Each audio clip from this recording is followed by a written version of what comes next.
če še enkrat ponovim, tako kot med vsako drugo krizo, ali bo to neka vremenska ujma, ali pandemija, ali pa bolj še vojna, o kateri smo govorili, nekateri izgubijo sebe, drugi pa uspejo najti neko stabilnost v svoji osebni moči, ne, ker marsikoga, če pogledate kakšne starejše filme, ko govorijo o vojni, je kdo našel sebe, je postal močan človek.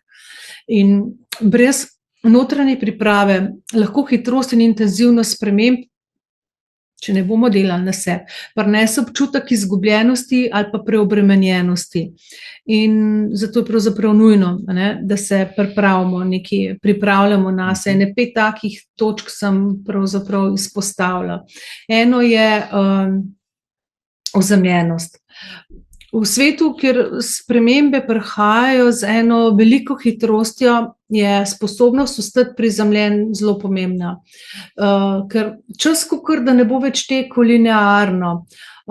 Vsi že vemo, redna praksa joge, meditacija, čas preživeti v naravi, vse to omogoča, da najdemo en globlji stik s samim seboj in da ostanemo stabilni tudi takrat, ko se svet spreminja. Se pravi, počnimo karkoli, kar nam pomaga umiriti in ponovno vzpostaviti eno notranje ravnovesje. Počnimo, kar nas centrira v našo esenco, kar nam daje občutek varnosti, ne glede na to, kaj se okrog nas dogaja. Tako bomo začutili, kje in pa kdaj moramo biti. Pa predvsem ni čas, ne, če govorimo o jogi, meditaciji, ni čas za zapiranje vase. Če govorimo o vodnarju, ki sem ga prej omenjala, znak, to je znak človeka, ne zapirajmo se vase, obdajmo, ne bodimo med 4 stenami, bodimo okrog ljudi. Se pravi ozemljenost. Naslednja je poenostaviti življenje. V času teh hitrih sprememb nas lahko materialna, čustvena navlaka dodatno obremenjuje. Ne rabimo veliko, ne rabimo toliko produktov. In to je priložnost, da se zavestno osvobodimo vsega, kar ne rabimo. Ali odvečnih predmetov, ki ležijo po naših domovih, ali pa čustveno težo, ki jo nosimo že vse predolgo, ne. Preprosto življenje, marsikdo misli, ne, preprosto življenje ne pomeni odrekanja, ampak pomeni ustvarjanje prostora za tisto, kar je res pomembno in kar prinaša izpolnitev. Postanimo torej lahkotnejši, je tisti drugi korak, ne. Tretja je skrb za telo, ker naše telo je tempelj. To je prostor, kjer prebiva duh, in je naše glavno orodje, da sploh lahko izkušamo to življenje.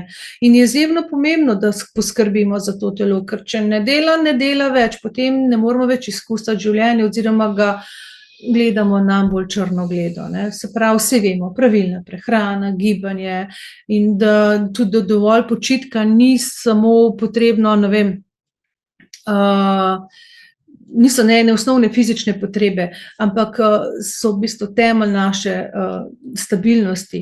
In ko je telo zdravo, imamo več energije, imamo več jasnosti, notranje moči, da se soočimo z izzivi. Se pravi, poskrbimo, da naš tempelj ostane svetišče, in to se pravi en spoštovanja vreden prostor, ki ga negujemo z ljubeznijo. Četrta, da se osredotočimo na radost in pa humor, ne.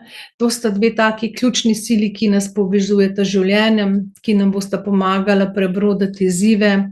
Se pravi, poiščimo lepoto v enih majhnih trenutkih.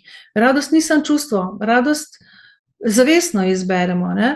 V vsaki situaciji iščemo svetlo plat in bodimo odprti za humor, ker smeh ne bo dvignil samo našega razpoloženja, nam pa še drugim, ampak bo tudi povečal našo notranjo odpornost na stres. Potem imamo pa še dvig vibracije.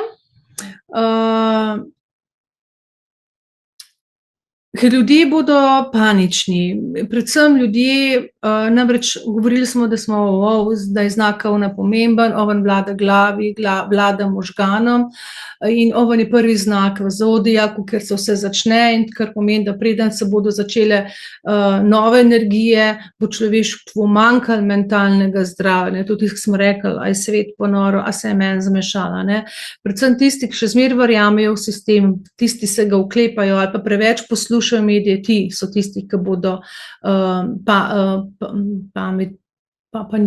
paničevali, Zganjali paniko. bodo zganjali paniko, ja. Po domače. Zato, ker nas k strahu zelo močno napeljuje, ampak ne smemo obupati, fleksibilno se moramo spustiti vse plote, vse ograje, ki se jih držimo, da bomo obdržali glavo nad vodo. Zato, ker gaja naš planet, evolucija ima svoj način, a ne. Mi smo samo tako preveč ozkogledi, da bi to dojeli. Kolektivno mi gremo k dobremu. In vse, kar se nam je zdelo slabo, zdi slabo, če pogledamo z enega drugega zornega kota, z enega širše gledano, ne bo to slabo, bo korak naprej. In ta neka katarza je potrebna, zato da se bo tisto v nas zganilo, tisto, kar krepi vrednote, tisto, kar nas dela prijazne in pa sočutne. In okolje, v katerem se mi gibljamo, pa ljudje, s katerimi se družimo, močno vplivajo na našo energijo. Zato se obkrožujemo z ljudmi, ki nas navdihujejo, podpirajo, dvigujejo. Izberimo dejavnosti, ki nam prinašajo radost, veselje, nas spravljajo, smeh, zaradi njih postanemo ustvarjalni, skrepimo občutek povezanosti. Lahko je to, poslušamo glasbo, ker nas napolni z energijo. Tudi če beremo knjige, ti odpirajo nove obzorja ali pa, ne vem, učenje novih veščin, to so vse načini za to, kako dvigati vibracijo. No, to je to teh 5, se pravi, ozemljenost, da poenostavimo življenje, skrb za telo kot tempelj, da se osredotočimo na radost pa na humor, pa da dvigujemo vibracijo. Prihodnje leto je čas velikih premikov, je leto testiranja, ko bomo postavljeni pred izziv, ali bomo vztrajali v starem, ali bomo soustvarjali novo. Svet, ki se ga želimo, se začne pri meni, pri tebi, pri nas. Vsak od nas ima moč, da svojo zavestjo in dejanji prispeva globalni preobrazbi, smo rekli, pri sebi. In spomnimo se, prihodnost je v naših rokah in kar ustvarimo zdaj, bo temelj naslednjih generacij. Pa ne pozabimo, da naša prepričanja oblikujejo prihodnost. V tem času imamo priložnost ustvariti svet, kakršnega si želimo. In največji premik se torej začne znotraj nas samih, z našo pripravljenostjo odložiti vse staro in iti proti novemu. Leto 2025 je torej klic, da stopimo skupaj, da prebudimo svoj notranji potencial. Najprej prebudimo svoj notranji potencial in potem stopimo skupaj in sooblikujemo svet, ki odseva naše, bom rekla, najlepše vizije. In naj bo to leto začetek novega poglavja za vse nas.